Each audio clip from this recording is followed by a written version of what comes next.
mtazamaji, na hayo yakijiri, askofu mkuu wa kanisa la Kianglikana nchini Jackson Ole Sapit amewaonya wanasiasa wanaotumia makundi ya wahuni kusababisha ghasia kwenye mikutano ya kisiasa. Na askofu mkuu huyo ACK akionya kwamba hali hii huenda ikazidi kuyumbisha usalama wa taifa, haswa wakati huu ambapo taifa linajiandaa kwa uchaguzi mkuu mwaka ujao. Na Ole Sapit amezungumza kaunti ya Baringo wakati wa kutawazwa kwa Askofu Samuel Bunyata wa dayosisi hiyo.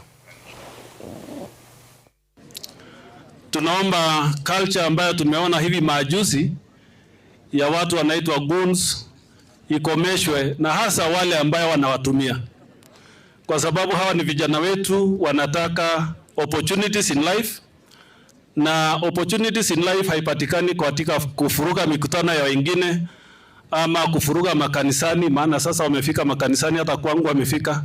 Tunapoelekea katika hiyo uchaguzi, tuelekee kwa njia ambayo kila mmoja anasikiliza mwingine.